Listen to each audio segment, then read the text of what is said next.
Добрий день, шановні присутні! Ми раді вітати всіх, хто зібрався сьогодні в Київському столичному університеті імені Бориса Грінченка. Зібралися ми з вами з нагоди Міжнародного Дня Європи, а також Днів Шекспіра в Україні 2025 року, які щорічно проводить Український шекспірівський центр, який очолює професор Наталія Торкут. Можливість зібратися нам із вами в цьому залі і також навчатися забезпечують Збройні Сили України. Вони нас боронять, і багато хто віддав найдорожче, віддав життя. Тому вшануймо пам'ять полеглих хвилиною мовчання.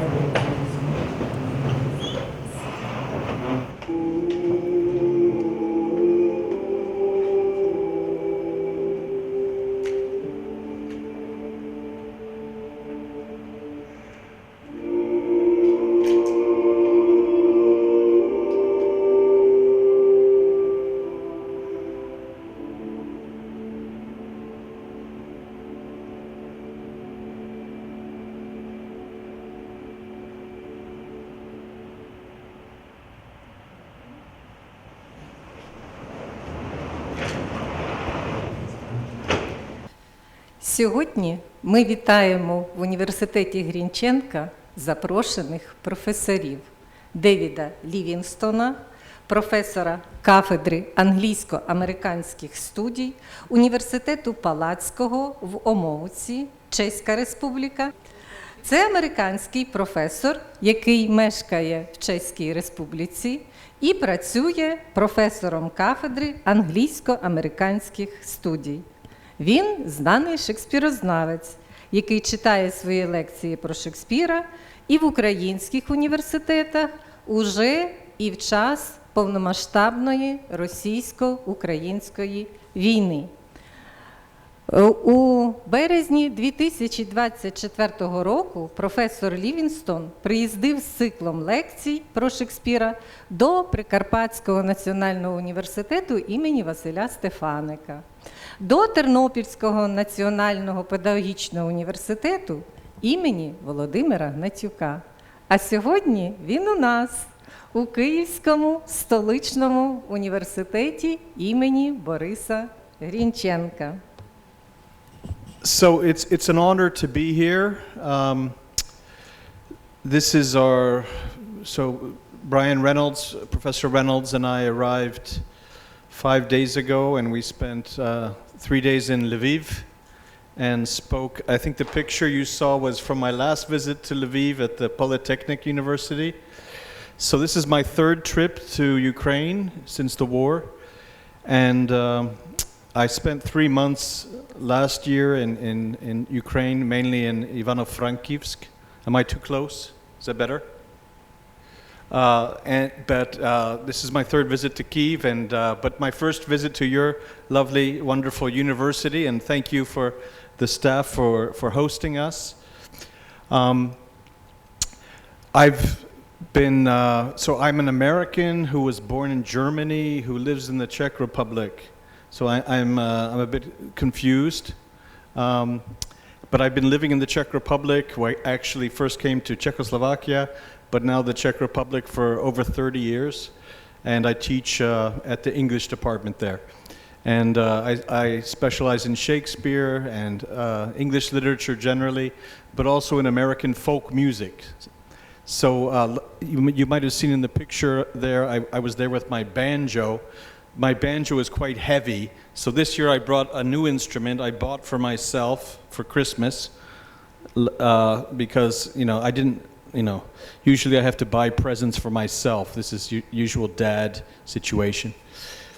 So I thought we'd start with a song just to loosen you up, because this is such you look. I'm scared of you. This is so official looking in this impressive hall. So this is a folk song. I'd like you to sing with me.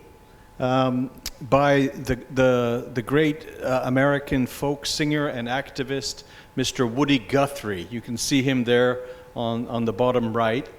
And this is a kind of unofficial anthem of America. Mr. Woody Guthrie began his career in the 1930s during the Great Depression, which of course was even much worse in your country with the famine. And he began to use his music as a way of addressing social issues. So he was one of the first kind of protest singers, singer-songwriters. He would play the guitar. And this song is response to typical songs which invoked God. Americans are very fond of talking about God, both Democrats and Republicans.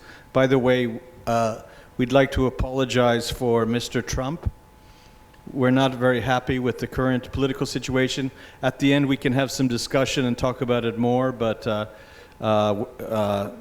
at least I don't live in the United States. Poor Brian has to deal with it even more intimately. But I'm also especially disappointed by Mr. Trump's betrayal of Ukraine. So just so you know, we're not Trump fans. But where was I? Mr. Guthrie he wanted to write a song about how the land should be for everybody, not for the rich and powerful, not for Trumps, not for oligarchs, but that everyone should have access to the land.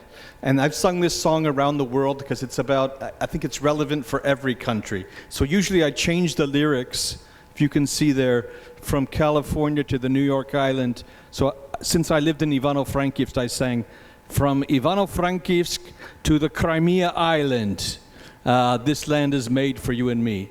So you can sing it the way you like. But it's meant to be about from the West Coast to the East Coast. So you can join with me. If you're a bad singer, that's okay. Can you hear me without the microphone? Yes. This is not very loud, but it'll have to do.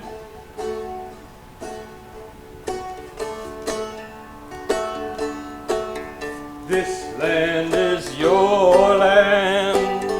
This land is my land. From California to the New York Island, from the Redwood Forest to the Gulf Stream waters. This land was made for you and me. So there's more. Thank you. Maybe we'll sing one more song at the end. So I like to use some music and folk songs because, first of all, it's a good way to kind of loosen up and get people involved. But also, I think sometimes we make too big a division between folk music or lyrics in general and literature. So Mr. Woody Guthrie was a poet as well as a musician. But now we're going to talk about Mr. Shakespeare. This is a talk on, I was talking earlier this morning, we were at the Linguistics University, and I was talking about some of the tradition. I'm learning about Ukrainian translations and performances of Shakespeare. I had the privilege when I was in Ivano-Frankivsk to meet, for example, Mr. Yuri Andrukovich, who of course is not only a writer of poetry and prose, but also a translator of Shakespeare. So I know that Shakespeare, and I was told recently that there's been about 100 productions of Shakespeare in the country. I know there's quite a few just in Kyiv alone. So Shakespeare is alive and well in this country. One of the highlights of my visit last time was I saw a production of Hamlet in the basement, in the bomb shelter of the Ivano-Frankivsk Theater. And I was told that this was when the full-scale invasion started. There were refugees from eastern Ukraine staying there, and they staged the play. And as you probably all know, the famous soliloquy in Hamlet, to be or not to be, that is the question, which is usually interpreted as being Hamlet contemplating suicide. Okay? but in the director of the Ukrainian version, based on Andrukovich's translation, placed the soliloquy at the end of the play, and it became a kind of commentary on Ukrainian identity and survival. So this is one example of updating the play to address contemporary concerns. So this is why I think Shakespeare is still relevant today, not only in adaptations of the plays, but in turning them into other forms. So today I want to talk mostly about novels, some other plays, films, based upon Shakespeare's plays.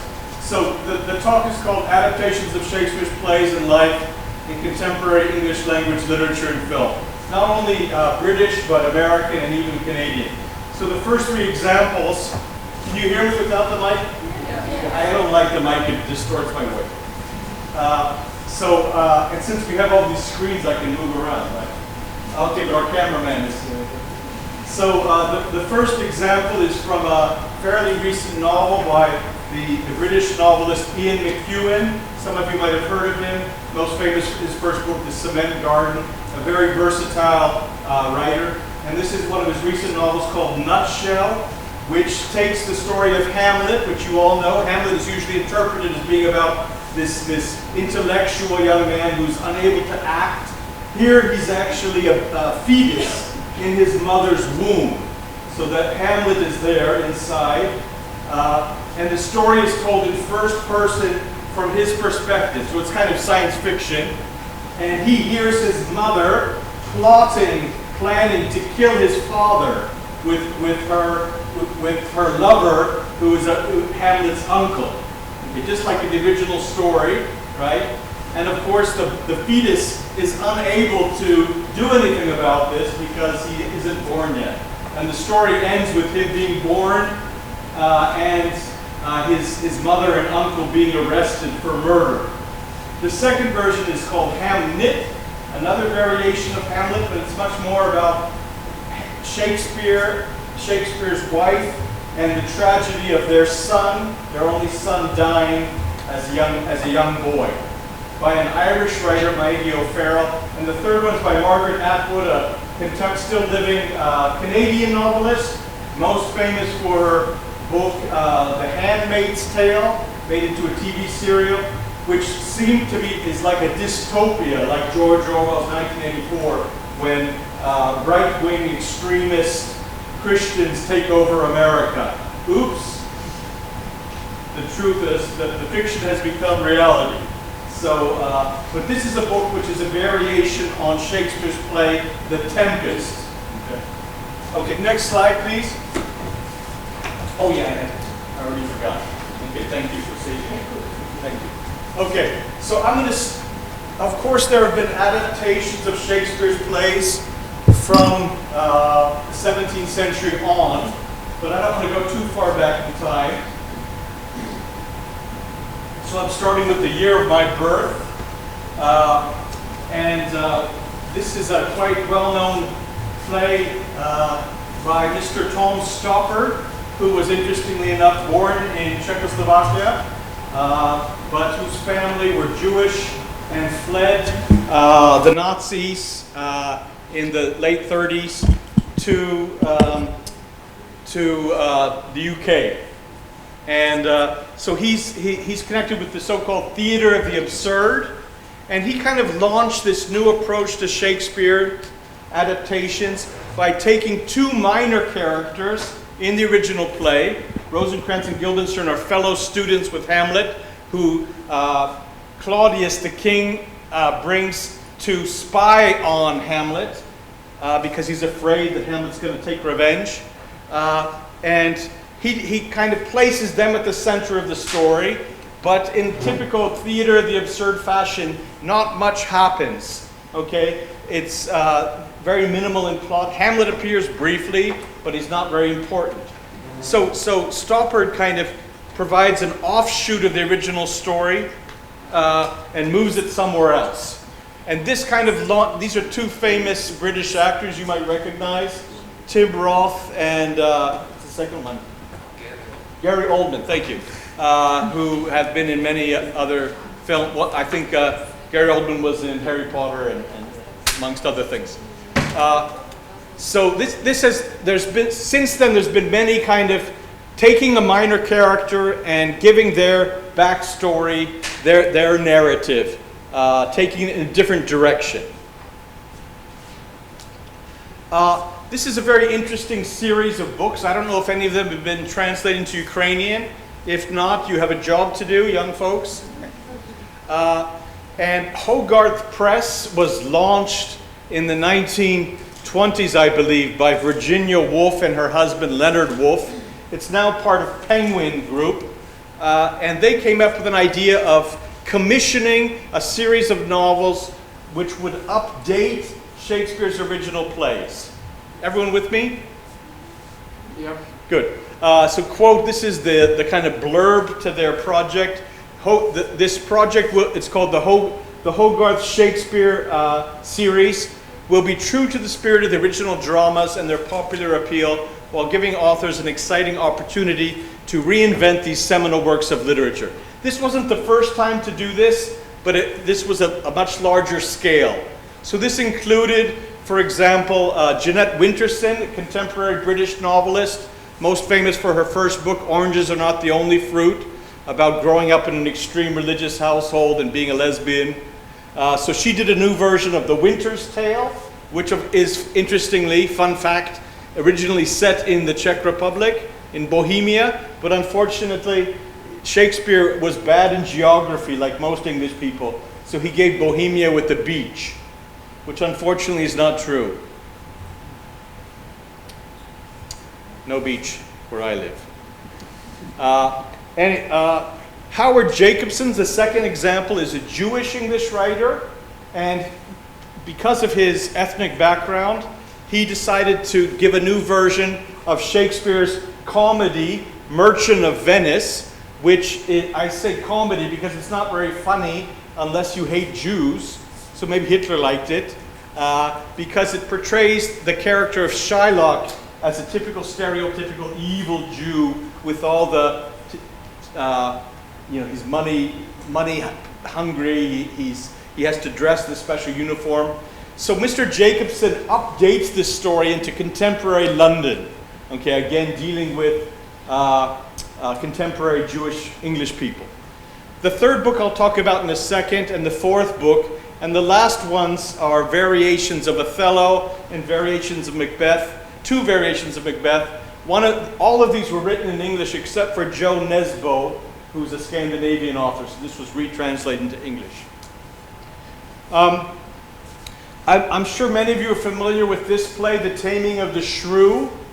As you know, I hope, Shakespeare wrote tragedies like Hamlet, King Lear, comedies like As You Like It, The Merchant of Venice, The Taming of the Shrew, history plays like Henry V, Richard II, and so-called romances or tragic comedies like The Winter's Tale, The Tempest. Or some of the plays are just called problem plays because we don't know where to place them, okay? So Taming of the Shrew has the structure of a comedy. Shakespeare's comedies almost always end with 3 weddings, kind of like a fairy tale. Fairy tales always end with a wedding and they lived happily ever after. That's very delusional, right? As you know, the marriage is the beginning of all the horrors. No, I'm happily married, but my wife isn't here, so. The Taming of the Shrew is a problematic play because it's very sexist. A shrew is a kind of rat, okay, but it's also a nickname for an unpleasant woman. And this is a picture of a very famous version of it starring Elizabeth Taylor and Richard Burton, who were married twice and divorced twice. So they knew each other pretty well, okay? And so in the play they are always fighting each other, so obviously drawing upon their own personal love and hatred. Maybe you can relate in your own relationships. This is by the famous Italian director Franco Zeffirelli, who also did a wonderful version of Romeo and Juliet. Anyway, this play is very problematic to me because I consider myself a feminist. I don't approve of beating of women.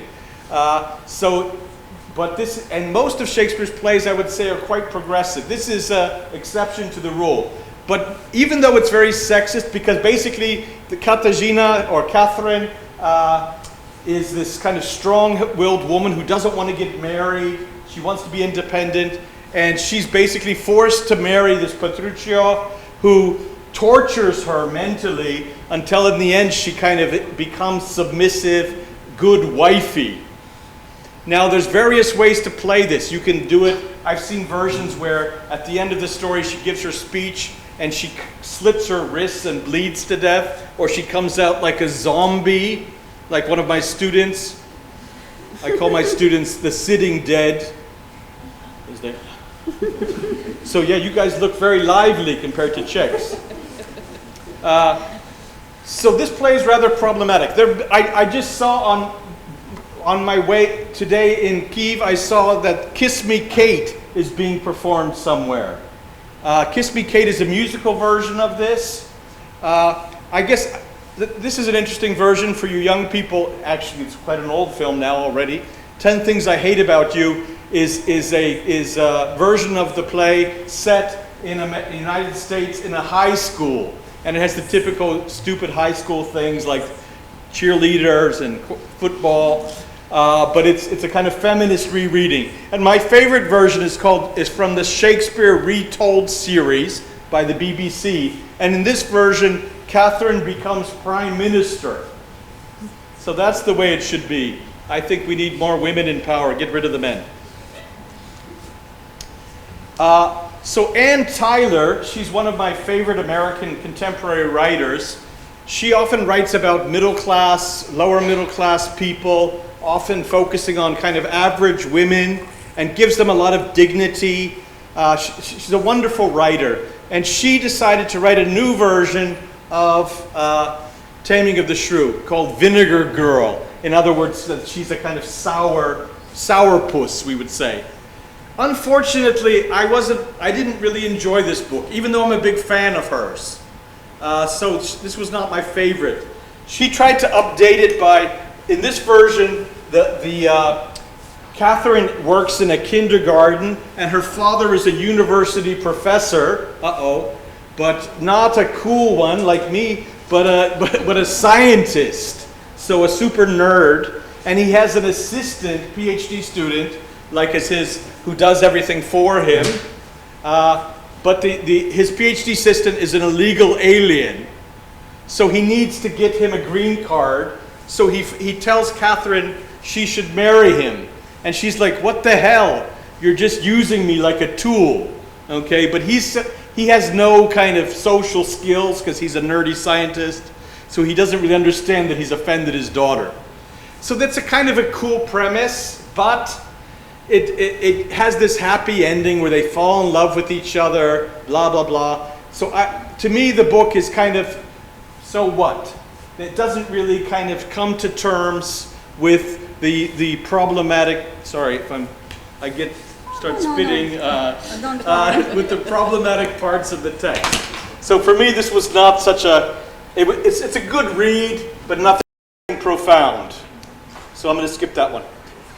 The next book I'd like to mention is The Tempest. This is one of the romances.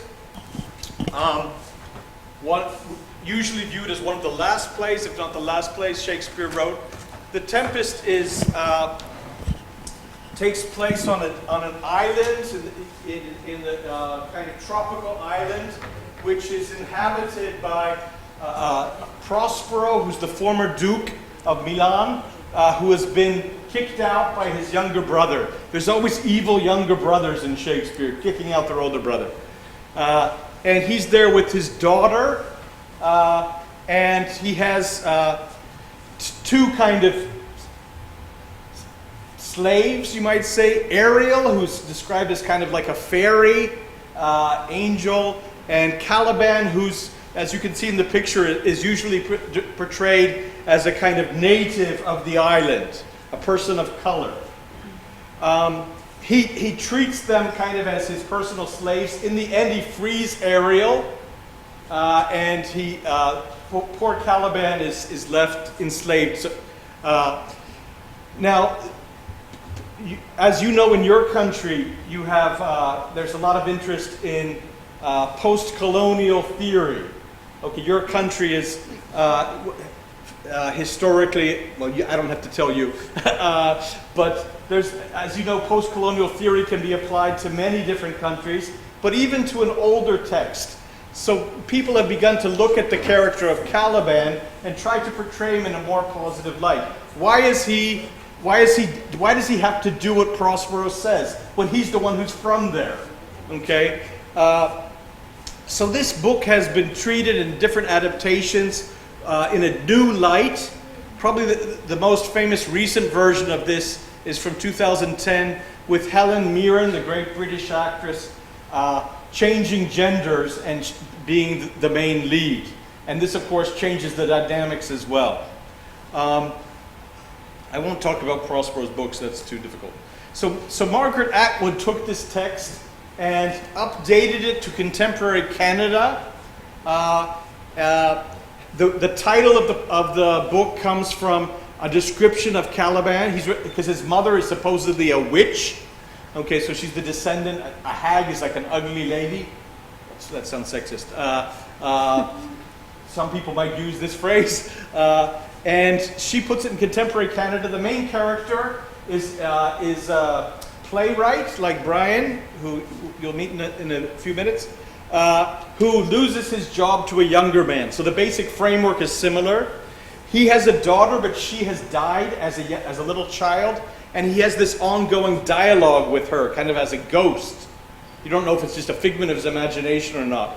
Eventually, he takes a job in a prison, and he has the prisoners put on a play of The Tempest, okay? The original of the story. And Atwood cleverly and innovatively updates the story by having this kind of play within a play, okay? A technique he uses in Hamlet, in Taming of the Shrew, etc. And I think most interesting about the play is that some of the prisoners are native Canadians. In other words, we would say native Indians. And they immediately recognize that the character of Caliban has some affinity, some parallels with their own situation. As you know, the native peoples of the Americas were either murdered or their land was taken away from them. It's a very horrific history. So this is just a quote from the text. This is my note. Native Canadian prisoner has insight into the problematic side of Prospero's ruling of the island. Plus he's a land stealer, adds Red Coyote. Sucking old white guy. He should be called Prospero Corporations. Next thing he'll discover oil on it, develop it, machine gun everyone to keep them off it. This is also quite relevant to today, as Mr. Trump is known for ignoring Native American rights. He refers to him a few lines down. Red Coyote refers to him as a slave driver.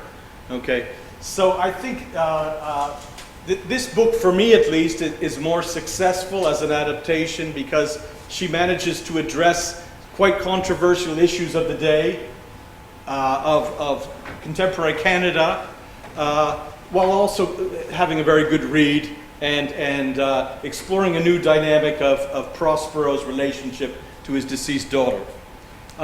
She also includes some hip hop or rap lyrics. The director in the story, he allows his actors to come up with their own lines or have some liberty. And so this is the Caliban's rap, which I thought was very witty. I'll just read part of it. My name's Caliban, got scales and long nails. I smell like a fish and not like a man. But my other... not a very good rapper. But my other name's Hagseeder, that's what he called me. He called me a lot of names. He played me a lot of games. He called me a poison, a filth, a slave. He prisoned me up to make me behave, but I'm Hagseed. My mom's name was Sycorax. They call her a witch. I like that. A blue-eyed hag and real bad bitch. So he kind of turns things on their head, critiquing, of course, these labels of being a witch, being a hag. My daddy was the devil, or that's their story, okay? So he's changing the narrative. So it's a very well done, crafted novel, which I think provides new insight into the original, but also something new. Oops. Okay, that fits there. You all recognize this gentleman. I hope this is the most famous, maybe Shakespeare actor ever, Mr. Laurence Olivier. Oh, sorry, Sir Laurence Olivier, who was a director and actor, and often this is his famous rendition of Hamlet. And there's been many new versions of this. Even The Lion King. Did you guys, as kids, watch The Lion King? This is a loose version of Hamlet, of course. Brian, amongst other things, is a motorcycle racer. Maybe he's seen Sons of Anarchy, which is about motorcycle gangs and very loosely based on Hamlet. And these are some novels by well-known novelists. So I mentioned Mr. McEwen already. You can see the fetus in the mother's womb there in the middle of the nutshell. Nutshell, it comes from one of Hamlet's soliloquies, by the way. And there's Mr. McEwen. About you, I don't remember being in the womb, but if I did, this might be a good way to start. So it's a wonderful, very inventive and innovative beginning. Not realistic, but nevertheless fun. And McEwen often takes original lines from Shakespeare or soliloquies and kind of updates them. So for example, this is one of the famous soliloquies in the text where Hamlet is depressed and wondering what's the purpose of anything. And so this is McEwen's version. Lately, don't ask why, I've no taste for comedy, no inclination to exercise, even if I had the space, no delight in fairer earth and words that once revealed a golden world of majestical stars, the beauty of poetic apprehension, the infinite joy of reason. Okay, so it's this wonderful kind of Renaissance celebration of humanity. These admirable radio talks, now all of a sudden we're back in the 21st century, and bulletins, the excellent podcast that moved me, seem at best hot air. So the fetus in his mother's womb enjoys listening to the podcast his mother is listening to. Not very realistic, but why not? So this is, for me, this book is just a joy to read. I wouldn't argue that it's one of his best books, but definitely one of the more entertaining updatings of Shakespeare's plays. Some of you might have seen this film, fairly recent. It's called Ophelia, based upon a book. You can see the book cover on the left is taken from the film. So similar to Tom Stoppard's play, which we started with, Lisa Klein, the author of the book, decided to change the focus from Hamlet to Ophelia and gives us her backstory, how she ends up in the court, her relationship with Hamlet. In this version, she and Hamlet are lovers, and she gets, I don't know why I'm going to show you, she gets pregnant. I always do this for some reason, stupid. She gets pregnant, and instead of dying like in the original, she commits suicide, it seems. After her father is killed by Hamlet, she fakes her death, kind of like Juliet in Hamlet. Remember, Juliet takes this poison and wakes up 3 days later, which always seemed a pretty brave thing to do. So here, Ophelia wakes up in the graveyard, and Horatio, Hamlet's best friend, kind of helps her with the plan. And Hamlet dies, like in the original, but Ophelia escapes to another country. I think she ends up in France, leaving Denmark, and she gives birth to Hamlet Jr., who she raises to go back and take revenge one day against his great uncle. And she ends up marrying Horatio. So it provides, Ophelia in the original has very little, she's very passive. She's always being told what to do by her father or her brother or Hamlet. Here she's given much more agency, much more intelligence and bravery, providing, I think, an interesting reading. This is really a young adult novel, so although it's not my favorite book and the film is even worse, I do think it's a useful take, a useful interpretation to introduce younger readers to the text. I'm not going to read that. Okay. This is, how am I doing for time? Okay. Maybe 10 more minutes. I'm just going to talk a little bit now about a few books which deal with Shakespeare as a character. Brian, in our last, we were at the Linguistics University, showed a clip from this film. How many of you have seen this film? None of you? So this is an excellent film. It's not perfect, but I think it's a wonderful introduction to Shakespeare. And it was written by Mark Norman and Tom Stoppard, who I started with, okay? Starring Joseph Fiennes, the brother of Ralph Fiennes, and Gwyneth Paltrow. And it's a love story, but it's very witty, and you get to witness the premiere of Romeo and Juliet, and everything goes wrong. And it's very good at showing not only the gender issues, the fact that women weren't allowed to act in Shakespeare's day, that men played women's roles, but also the theater owner being in debt and having to give a role to this mafia guy who's going to beat him up if he doesn't. So it's very fun and funny, and as Brian said earlier, it's fun not only for people who don't know much about Shakespeare, but also for people who are more knowledgeable, because there's many quite insightful jokes. So this film really launched a huge interest in looking at Shakespeare as a character. We know very little about Shakespeare the man. I'm not even going to get into the authorship question. Some people don't even think Shakespeare wrote the plays. You've probably heard that. But since then, there's been quite a few works of a similar kind, most of them much worse. But this tradition of looking Shakespeare as a character goes back even further, and I usually start it with Mr. James Joyce, the great Irish modernist. I'm not going to read this whole text because I'm running out of time, but he kind of launched this tendency to make a comparison between Shakespeare's life and the plays, okay? Which in my opinion is nonsense, and I don't think Joyce even believed it, but he kind of played with it in his book. This is probably my favorite Shakespeare bio, because it's so funny and ridiculous, and I think that the more ridiculous, the better. If anyone says, there's a Shakespeare biography, this is all very problematic, because we know so little about Shakespeare, so it's mostly speculation. Anyway, this is very funny because the book captures this dynamics between Shakespeare the playwright and his actors. We sort of imagine Shakespeare as being this god who wrote the texts, and they were set in stone like Moses' 10 Commandments. But of course, we don't know anything about that. So this speculates that the actors are giving Shakespeare advice, coming up with plot names. So for example, we have in this bit, Richard Burbage, who was the most famous actor of Shakespeare's day, comes up with the idea of Hamlet.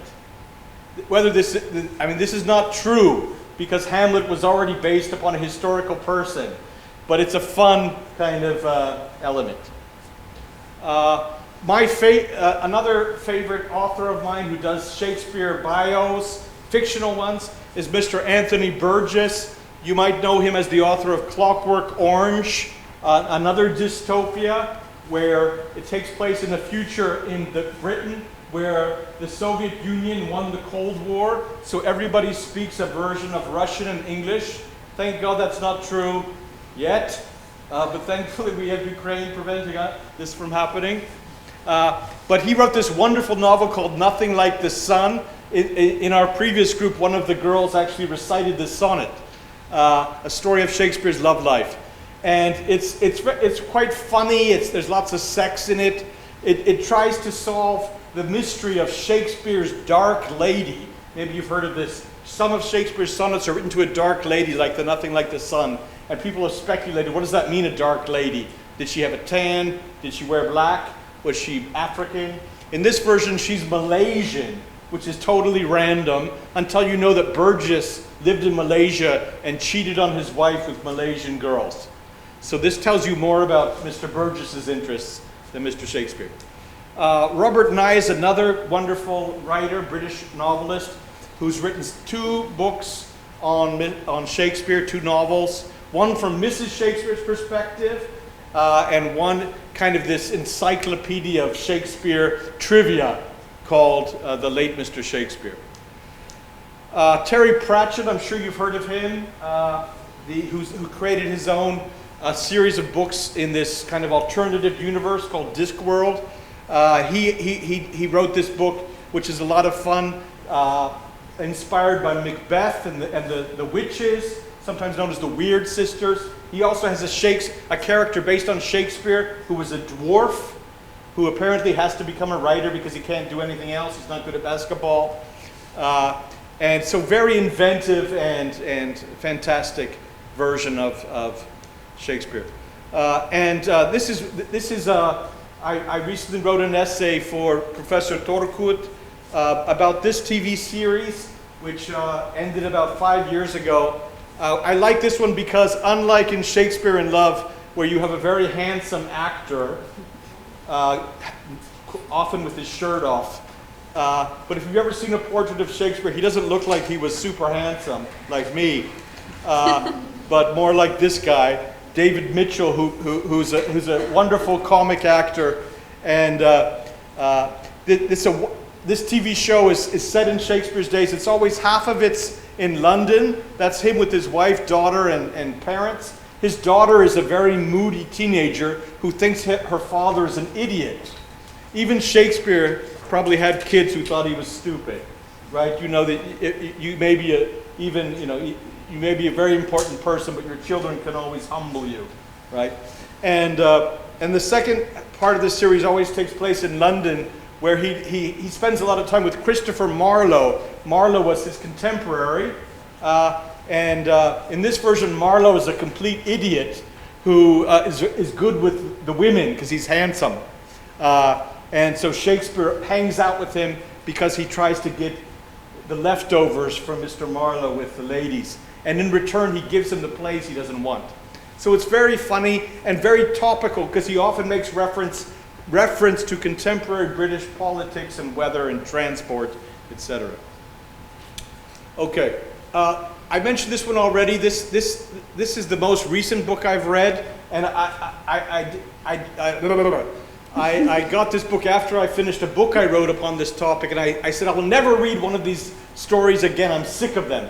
But someone gave me the book, and I read it, and I was pleasantly surprised, because this book kind of focuses on Anne Shakespeare, who's usually portrayed in a negative light without any evidence that she drove Shakespeare away. In Shakespeare in Love, she doesn't even appear. Only the Olivia character, who's having an affair with Shakespeare, finds out he's married, and he goes, "Oh, it was a mistake." He doesn't even mention his kids. Super jerk. Okay? But in this version, the main focus is on Agnes, as she's called, based on Shakespeare's wife. And in this version, she's really given, again, a lot of dignity. She's kind of a witch in a good sense. She's a witch doctor. She's into herbs. She's an intellectual. And so we're given some reason why Shakespeare was interested in her. And the focus is on the death of his son. And the ending is very impressive because it combines a treatment of Shakespeare's biography with the origin of the Hamlet story. So after their son's death, Shakespeare goes back to London because he has to keep making money. And Agnes, his wife, hears that he's performing a play called Hamlet, which is very similar to their son's name, Hamnet. And she's very upset that he's kind of exploiting this tragedy. So she goes to London as fast as she can, ready to give Shakespeare, the back of her hand.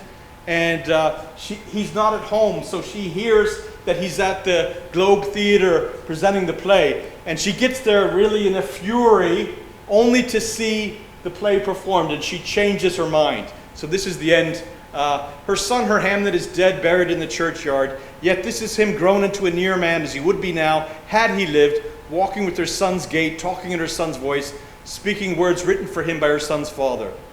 Hamlet here on the stage is two people, the young man alive and the father dead. He is both alive and dead. Her husband has brought him back to life in the only way he can. As the ghost talks, the ghost supposedly was played by Shakespeare himself. She sees that her husband, in writing this, in taking the role of the ghost, has changed places with his son.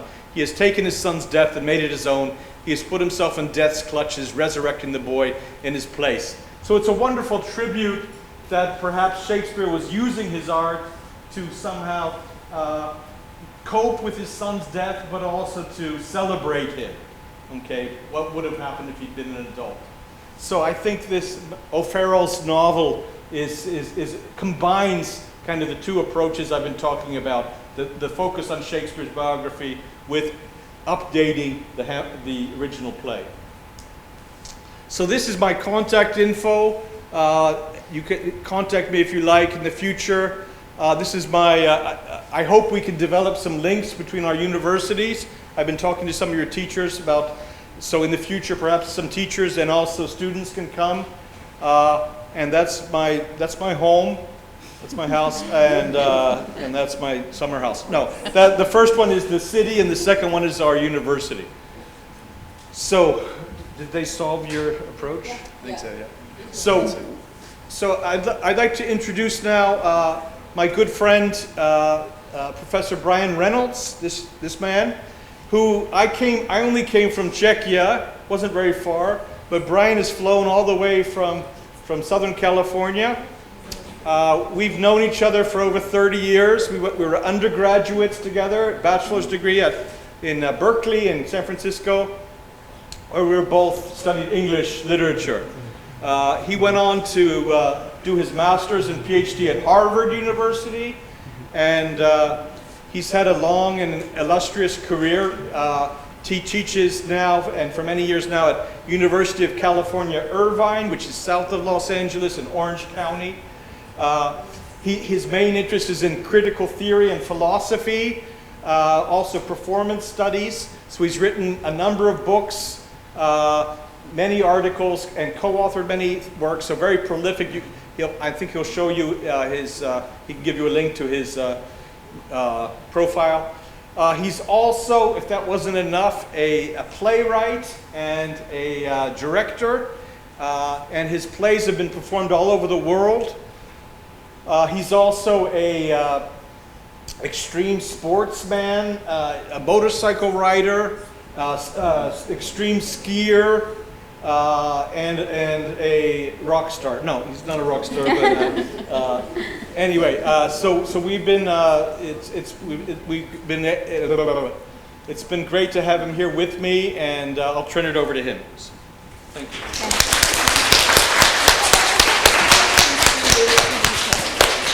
Thank you, David. And before we give the floor to our next professor, guest speaker, let's see if we have any questions about Shakespeare, and if you heard anything interesting and there is more interest, deeper questions that you have, you're welcome to ask them. Please make sure that you operate your mics, those who are sitting along the tables. You can press the button, which is between this mic button and then the arrows. And then when you see the red light, it means that your mic works, and then you can ask your question to David. If you have a question in Ukrainian, you're welcome. I will translate it, right? Or ask a question in English, and we will have a nice conversation about Shakespeare before we move on to more general things and give the floor to our next speaker. So, yeah, you're welcome. The performance of another microphone gave me the inspiration, so we just shouted it. Okay. Thanks for the song, first of all, and actually two questions. First one, I've seen many people referencing Shakespeare all the time in various ways, and people who teach English can say to teach or not to teach, that is the question. And we do have some conservative teachers who would be like to teach you English, but say, look, I'd like to use an adaptation of Shakespeare, and they would just go like, that's not right, that's what we do. So, two questions. The first one, do you have any works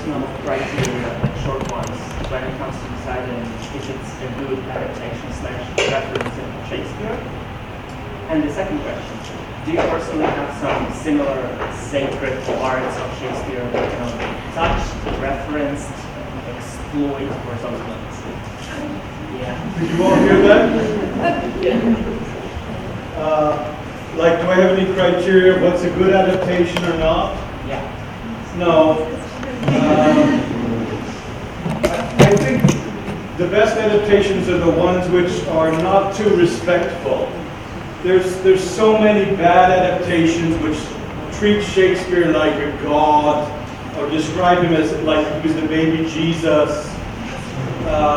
It's ridiculous. So I think works which feel the freedom to experiment are much more interesting to me. I don't need to treat him like part of the Holy Trinity. Of course, and there's a whole range of some works are targeted at different age groups, so I think some of them are successful, some are not. A lot of that's subjective. But I get people who don't feel too limited by the source material, but use their imagination, for me, are more interesting. Yeah. The second one, is there anything which is too sacred? No. This is silly to be so too respectful about the materials. If someone doesn't like Shakespeare or someone wants to turn it into a horror, or there's comic books, there's mangas. Why not? If it encourages people to explore Shakespeare, why not? If it makes fun of it, why not? I think Shakespeare can survive. Yeah. Thank you. Good questions. Thank you very much. Any more questions? Good day. First of all, I want to give my thanks for the lecture. It was very interesting. I will address some of the issues you mentioned about like treating Shakespeare like a god, etc. is not only applicable to Shakespeare but to many classics. Like in Ukrainian literature we have pretty much the same situation, I'll tell you. But my question is, what can you tell about like the interpretation of Shakespeare in like the modernist tradition? Like you mentioned James Joyce today, but I know, for example, there is Thomas Eliot, and he has a very interesting interpretation of Shakespeare. And can you tell more about that? Yes, he's referring to T.S. Eliot, Thomas Stearns Eliot, the great poet of the Wasteland. And, so he wrote also a lot of literary criticism, amongst other things, on Shakespeare. I'm not a big Eliot fan. He's too intellectual for me. I find more interesting is Virginia Woolf in her seminal work, another great modernist. I mentioned her earlier. In her text, No Room of One's Own, which is a seminal feminist text, she imagines what it would have been like if you had a woman in Shakespeare's day had the same intellectual gifts as William Shakespeare. And she argues that she would have gone crazy and probably killed herself, like Virginia Woolf did. So I think this treatment has been very important. I didn't mention this in my talk, but there's a lot of feminist readings of Shakespeare's life, speculating about the women in Shakespeare's life, his mistresses, the Dark Lady. That was in my presentation. There's been a recent ballet and a theater play imagining the Dark Lady's life and contribution to Shakespeare's art. So I think Virginia Woolf is more interesting in this respect. Good question, though. Professor Reynolds is also a Shakespeare expert, so he might chime in, but I think he's getting his talk ready. What was the question? So, any more questions about Shakespeare? Any more questions to David? Well, we can come up with more questions. Yeah.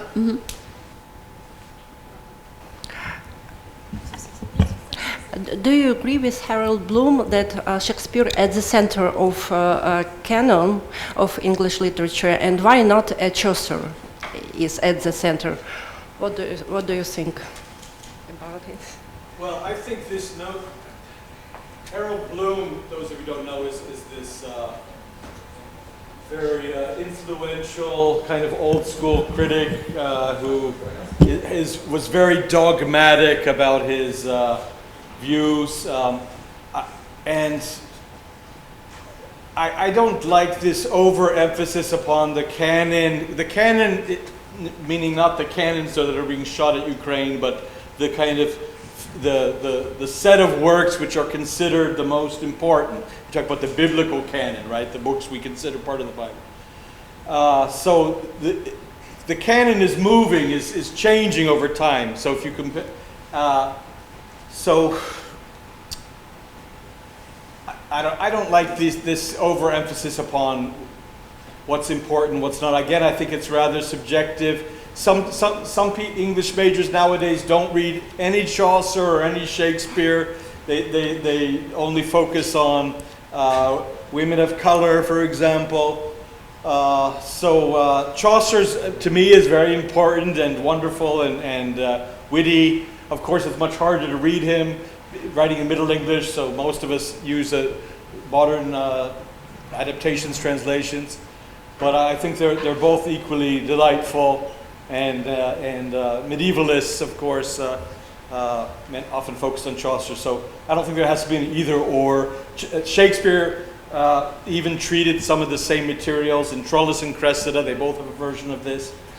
But yeah, good question. Thank you.